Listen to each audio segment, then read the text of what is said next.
Hi guys, welcome to my channel, MJ Hobby Corner here.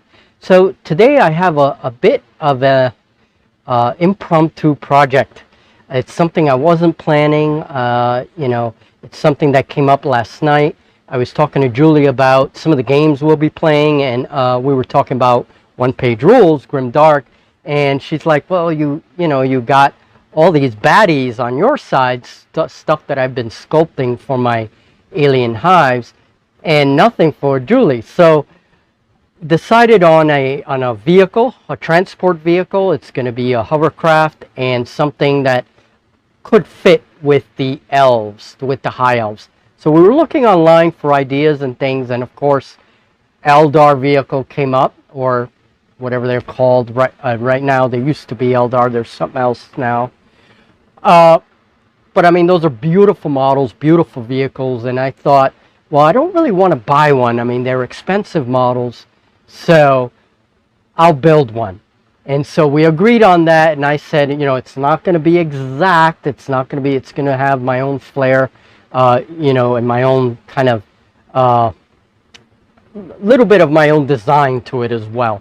So, but it will be heavily inspired by one of the Eldar tanks, okay? So let's go to the craft bench and I'll show you how I decided to build this vehicle for Julie.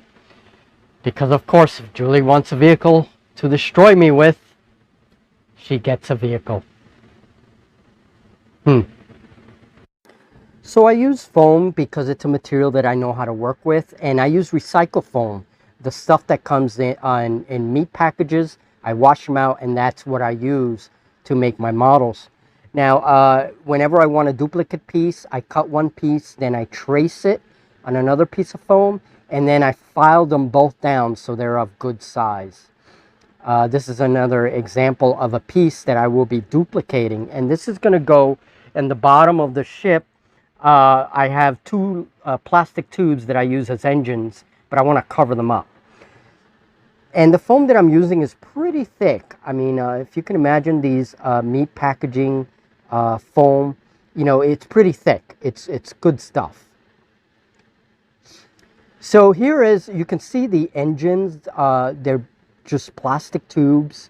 And then I'm covering them up with this foam piece that I cut. And I needed duplicate pieces, so of course I go and trace the piece on foam, and then I cut it up and get my filing paper and file them both down to shape. So here is the cowling for the engines, and it's basically just covering up those plastic pieces. You can also see the wings on the side that I cut and attached to the hull.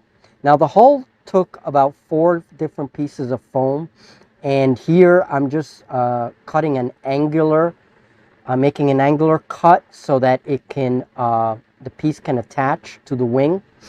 So I needed to cut the very tips of those sides at 45-degree angles. So basically that's what I was showing. So now I'm cutting a piece for the front of the hull in order to cover up some of the engine pieces. So this is how I measured the piece, and then I cut it and slide it under the hull. But there's something else, because I need the little engine bits that stick out to come out of the foam. So basically what I did, you can see here the cover that I'm making. So what I did is I pressed this in really hard with my fingers, okay, and then I cut up the piece that's going to enter the fuselage. So once that is cut, I press it hard into the tubes, and you can see the imprint of the tubes. That tells me exactly where I need to cut so that the tubes will protrude a little bit out of there. And this is what I mean. So now that I had that outline of the pressing of the plastic tube on the foam, I can then cut it to size. And just, this is the result of that piece. So this way the plastic engines will the tip of them will protrude a little bit from the cover, what I'm calling the cowling cover. And there it is. So you can see how the plastic tubes fit right on that foam piece. And all I do is then take my file and file it up a bit. And there it is. It fits nicely. I take my filing paper and I file any extra bits off the sides. So this way it'll fit on the bottom of the hull quite nicely. Okay, now I'm just testing the guns. And to make the weapons on this ship, this tank, I use the guts of spray bottles. They make the best kinds of guns. And each one is a little bit different, so that's okay. And I found 2 of them and just basically took the spray bottle apart, took the guts out, and these are the cannon. They make perfect cannon. Now for the canopy, I used the tip of a spoon. I cut it, and I'm going to make this canopy open and close. You'll see that in a minute.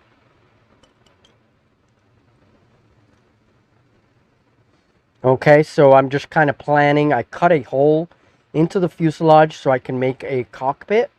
And I'm going to put a little guy in there. You'll see that in just a second. And there he is. There's a little dark Eldar that I've had for many years. And the poor guy he's all messed up.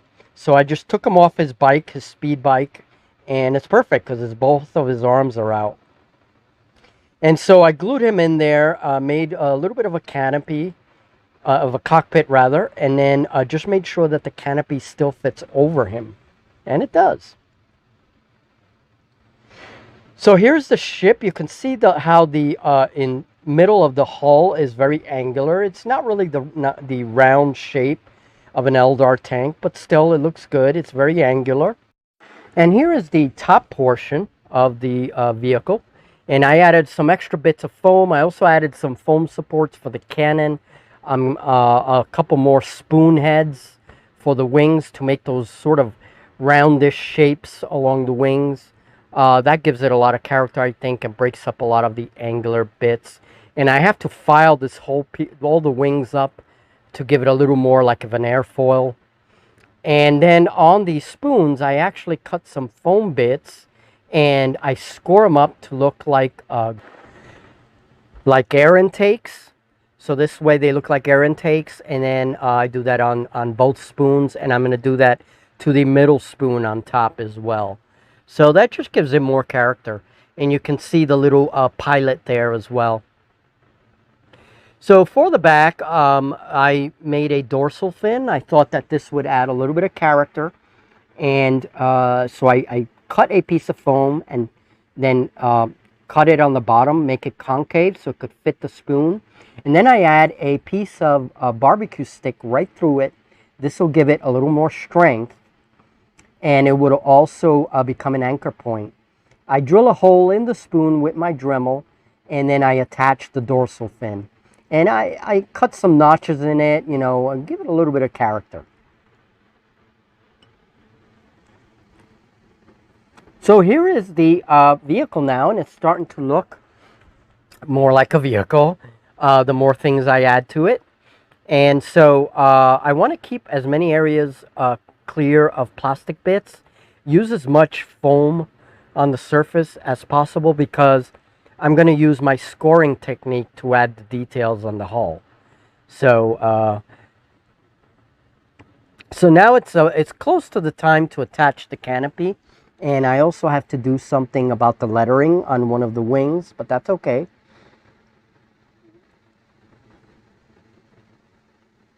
So I'm deciding that I want to add a couple more spoons to the sides of the front of the hull, again, to give it a little more roundness. You'll see that a little later.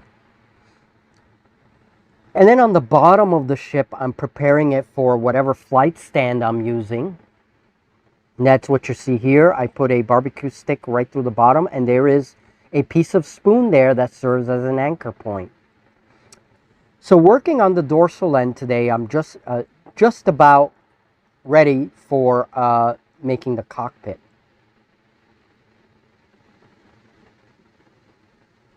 And here are these spoons that I added to the very front of the hull, and you can see them at the very front And again, that gave it a nice roundness to the front of the hull. And now, this is a very simple mechanism that I'm using for opening and closing the canopy. And just a bit of 20 gauge wire and some cardstock, some heavy cardboard, like cereal cardboard. And then all that gets inserted into the foam. But the trick is that the cardstock serves as a hinge, so the wire is not twisting when you open and close it. It's actually spinning in there. So yeah, it's pretty cool.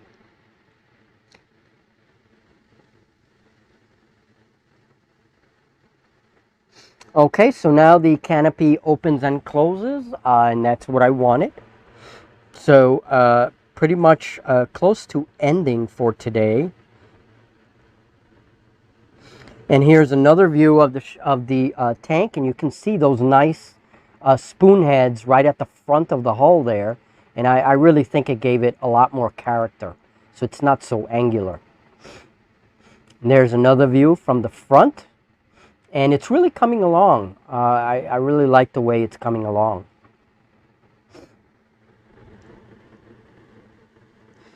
Now, the caps of markers make excellent nozzles for aircraft or whatever it is.